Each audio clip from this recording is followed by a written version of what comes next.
Hello friends, myself Jayasagar. Today is on standard 9th science subject. Last time we have to discuss atoms definition. So today more in definition of atom. So first of all different जो atom थे, atom काफ़ी सारे थे, तो उसकी वजह से आपको एटम के जो नेम डिफाइन करने थे उसमें प्रॉब्लम हुआ. तो उसकी वजह से एलिमेंट नंबर ऑफ एलिमेंट थे वो इंक्रीज हुए. तो इसके लिए उसने IUPAC नेम का फॉर्मूला अप्लाई किया. जैसे कि let's consider meaning. So IUPAC are first one or two letters of element name can be English. In first letter of symbol always written as a capital letter and the second letter is smaller letter. So जैसे कि hydrogen है, hydrogen में first H is a capital. Next aluminium. So aluminium first A and small l, not capital L and capital L is a wrong. Aluminium यानी कि spelling उसकी ए होगी तो ये एल से ए एंड स्मॉल एल. तो वहाँ पे कोबाल्ट है जैसे, तो यहाँ पे capital C and small O. First letter is capital and second letter is small. So ऐसे जो एलिमेंट है उसके एक ही सिमिलर होंगे तो उसको फर्स्ट लेटर का ही नेम दिया, और जो डिफरेंट थे तो उसको फर्स्ट कैपिटल स्मॉल इस तरीके से लेबलिंग किया. So the symbol of element are found first letter of the name and the capital. जैसे कि क्लोरीन है तो in example appear later in a same name. जैसे कि क्लोरीन, तो वहाँ पे क्लोरीन की स्पेलिंग इस तरह से होगी. तो उसका जो सिंबल डिसाइड किया CL के फॉर्म में, तो यहाँ पे H नहीं लिया क्योंकि उसके लिए symbol of some element are form from the first letter of the name and the letter. Chlorine, जैसे कि आप क्लोरीन को बोलते हो तो यहाँ पे CL क्लोरीन यानी कि उसके प्रोनाउंस के हिसाब से भी कुछ लेटर है तो उसके सिंबल इस तरीके से आपने लिए. जैसे कि एल्यूमिनियम है तो उसकी स्पेलिंग आप AL, तो वहाँ से राइट ही है. क्लोरीन के लिए CH लो, बस आप प्रोनाउंस करते हो तो उस हिसाब से भी उसने. जैसे कि जिंक की स्पेलिंग ZINC है तो उसका symbol capital N capital Z small n. Other symbol has been taken from names of element in a Latin, German और Greek. अदर जो एलिमेंट है उसके जो एग्जाम्पल है तो उसने जर्मन इस तरीके से ग्रीक ऐसी लैंग्वेज का भी यूज़ किया है सिंबल रखने में. जैसे कि आयरन की स्पेलिंग आप इस तरह से होगी बट उसकी अनदर लैंग्वेज में जो प्रोनाउंस होगा उस हिसाब से उसका सिंबल F ही लिया है. From Latin name ferrum, from it's a Latin name ferrum. Sodium, so sodium की स्पेलिंग इस तरह से आएगी बट उसका जो सिंबल है वो Na हुआ क्योंकि उसका जो ग्रीक लेटर है अनदर लैंग्वेज में है. उसका जो नेम है वो न्यूट्रियम हुआ. पोटेशियम के सिंबल K हुआ क्योंकि उसका नेम है कैलियम अनदर लैंग्वेज में. पोटेशियम की स्पेलिंग P से स्टार्ट होगी बट उसका जो सिंबल है वो आपको K से देखने को मिलता है क्योंकि यहाँ पे कैलियम उसका जो अनदर लैंग्वेज में प्रोनाउंस होता है कैलियम. तो इस हिसाब से आपका पूरा पीरियोडिक जो टेबल है वो कंप्लीट हुआ. Once again first letter capital, second letter is small. उसके बाद कुछ जो सिंबल थे वो अनदर लैंग्वेज से आए हुए थे.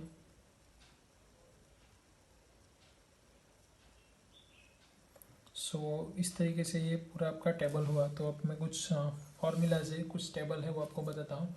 जैसे कि aluminium AL, argon AR, beryllium BE.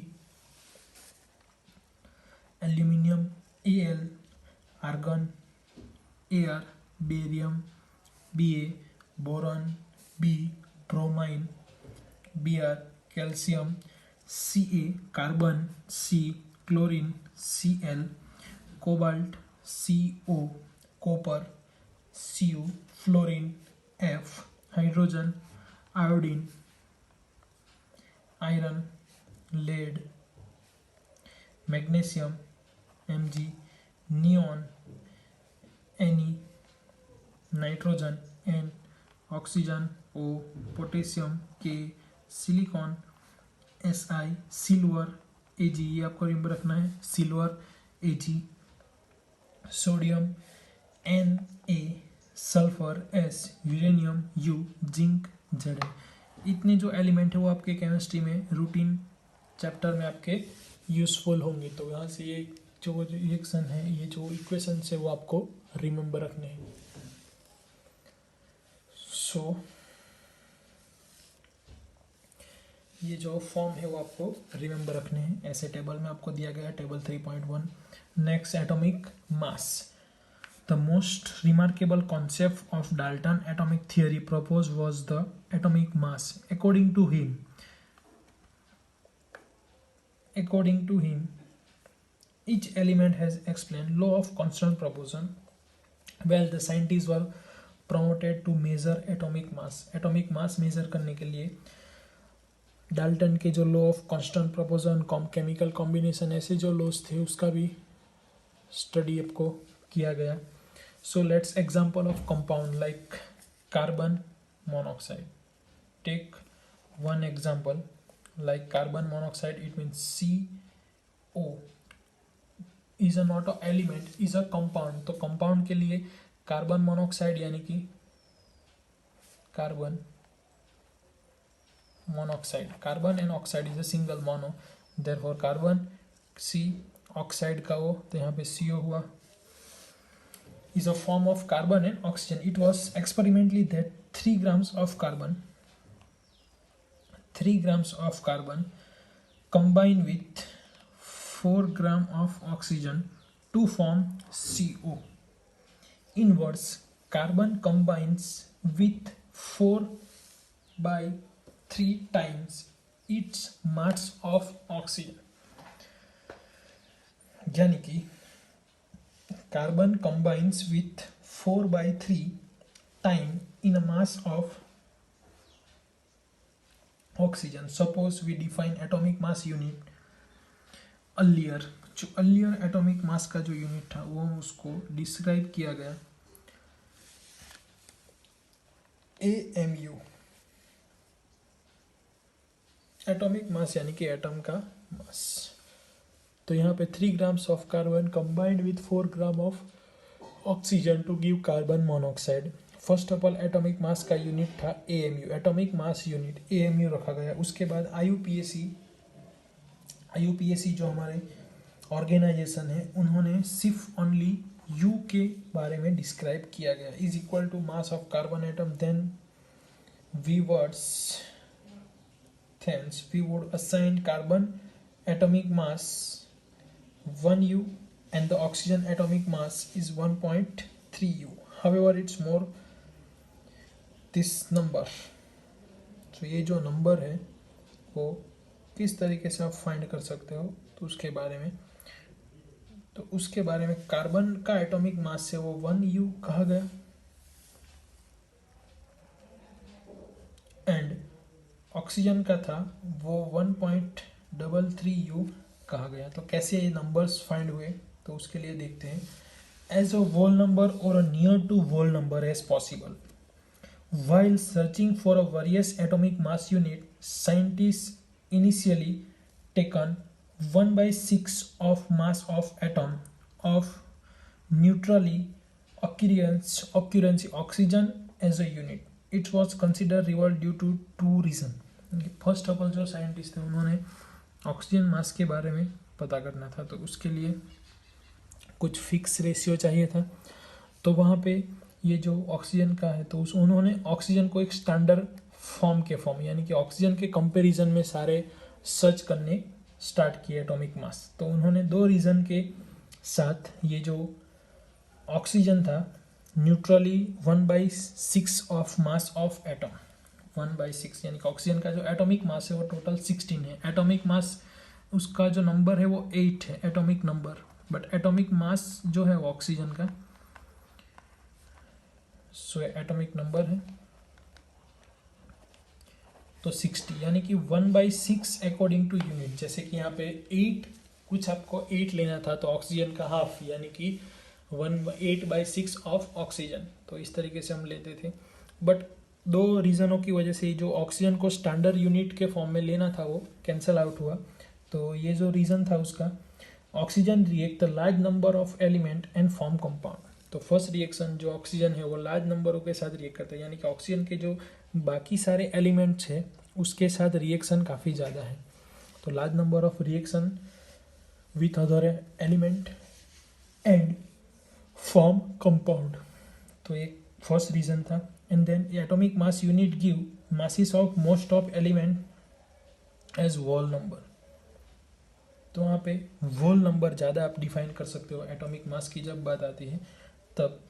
Atomic mass unit gives masses of most of element as a whole number. Whole number यानी कि आप 0 से लेके 1 कंप्लीट नंबर में ले सकते हो, पॉइंट में या डिवीजन में, p/q फॉर्म में नहीं आएगा। तो ये उसकी आप लिमिटेशन भी बोल सकते हो उसको। सो उसके लिए हाउएवर साइंटिस्टों ने डिफाइन किया इन 1961 for a universally accepted atomic mass unit carbon 12 isotope was chosen a standard reference for measuring atomic mass। Carbon 12 के जो आइसोटॉप्स हैं, आइसोटॉप यानी कि एटॉमिक नंबर उसके सेम होंगे बट एटॉमिक मास डिफरेंट होगा। कार्बन के 2 आइसोटॉप हैं।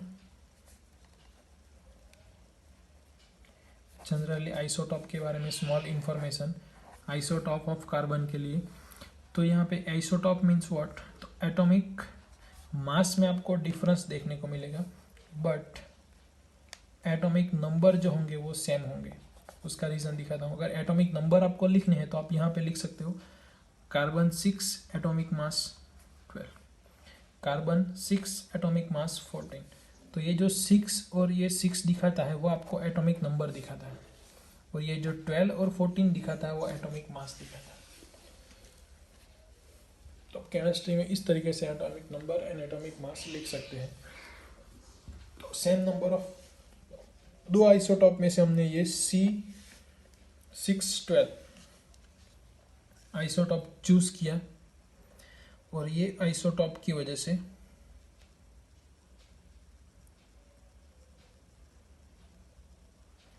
तो C12 आइसोटॉप है वो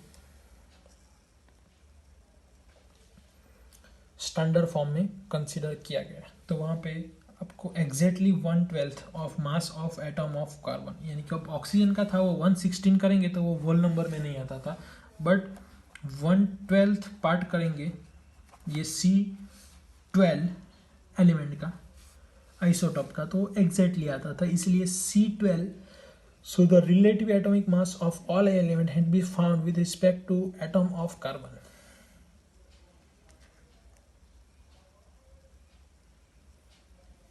Consider as an example, imagine fruit sellers selling fruit without any standard weight with him। Fruit seller है, उसके पास कुछ वेट नहीं है, तो वो क्या करता है, उसके पास 12 वाटरमेलन से 1 वाटरमेलन उसके उन्होंने 12 पीसीस किए गए, 12 पीसीस किए गए। तो ये 12 पीसीस के 12 पीसीस के जो एलिमेंट है, तो यहाँ पे उसने 12 पीसीस किए, तो 12 वाटरमेलन यूनिट्स और 12 fruit mass units. He take 12 equal pieces of watermelon and find the mass of each fruit he is selling. तो अदर देन, जैसे कि यहाँ पे वन साइड उसको कुछ रखना होगा या तो फिर यहाँ पे उसको कुछ रखना होगा। तो यहाँ पे वो कितने, उसके पास 12 पीसीस हैं मेजरमेंट किए हुए। तो सपोज वाटरमेलन की जगह पे यहाँ पे एप्पल चाहिए, तो यहाँ पे वो 2 पीस रखेगा।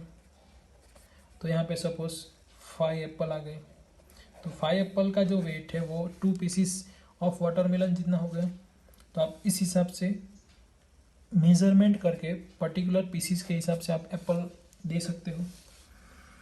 ही 12 equal pieces of watermelon and find the mass of each fruit he is selling. So relative mass of one piece, so watermelon now we sell fruit by relative mass of unit, it means so in figure 3.4 में देख सकते हो watermelon के 12 pieces से, यानी कि 1 carbon के जो पार्ट है वो C12 आइसोटॉप है, तो वो आइसोटॉप की वजह से, ये आइसोटॉप की वजह से पीसीस में आपको मिल रहा है मास